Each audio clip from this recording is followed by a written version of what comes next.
anjing itu najis, dan sesuai hadis, boleh dibunuh.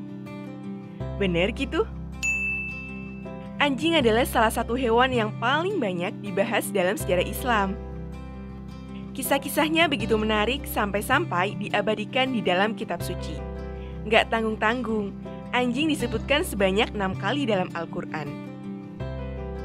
Dalam bahasa Arab, anjing disebut dengan nama kalbun, mirip pengucapan kalbu atau hati dalam bahasa Indonesia.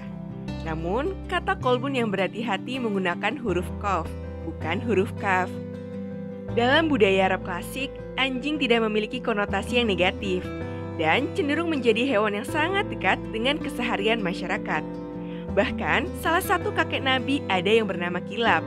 Secara bahasa, Kilab adalah jamak kata kalbun.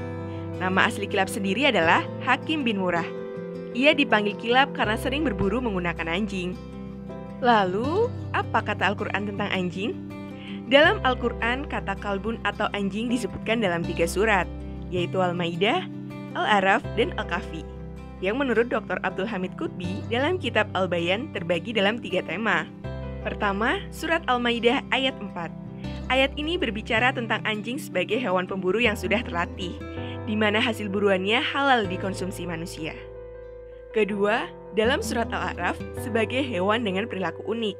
Anjing yang selalu menjulurkan lidahnya digunakan sebagai perumpamaan bagi orang-orang yang mendustakan ayat-ayat Tuhan.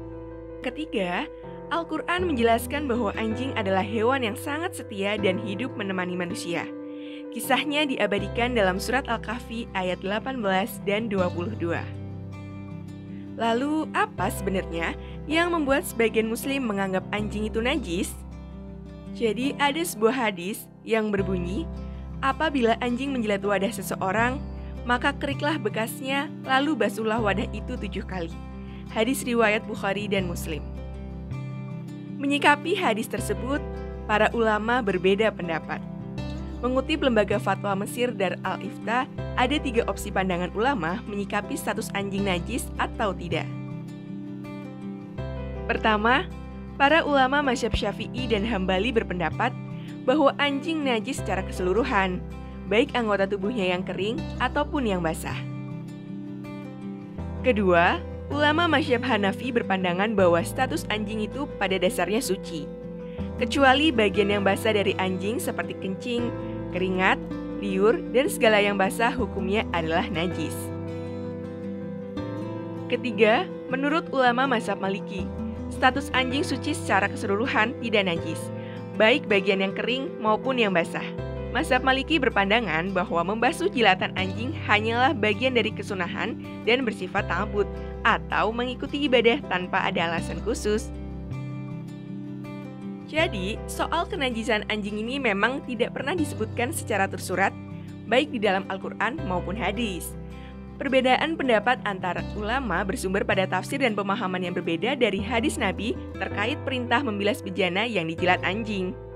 Islam sendiri adalah agama yang penuh kasih sayang.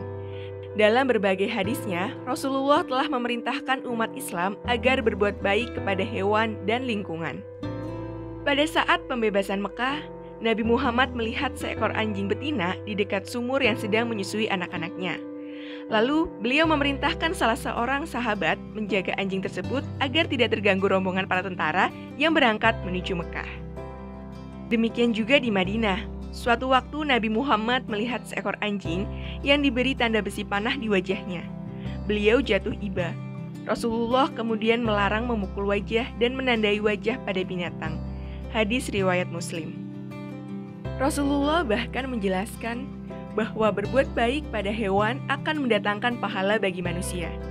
Dalam sebuah hadis, Rasulullah berkata, pada setiap yang memiliki hati yang basah makhluk hidup, ada potensi pahala. Hadis riwayat Bukhari Muslim. Tapi kan ada hadis yang memerintahkan agar kita membunuh anjing. Memang terdapat sejumlah hadis yang membolehkan membunuh anjing. Namun, hadis tersebut sudah dihapuskan dengan hadis lain yang diriwayatkan Aisyah radhiyallahu anha. Bahwasanya Rasulullah SAW bersabda, 5 hewan perusak yang boleh dibunuh, baik di luar tanah suci dan di tanah suci, yaitu ular, gagak, tikus, anjing penggigit, dan raja wali. Hadis riwayat Bukhari dan Muslim. Berdasarkan hadis di atas, para ulama menyatakan bahwa anjing yang boleh dibunuh adalah anjing yang membahayakan. Sedangkan anjing yang tidak membahayakan haram untuk disakiti, apalagi dibunuh. Nah, kamu punya cerita menarik nggak dengan anjing? Yuk share di komentar.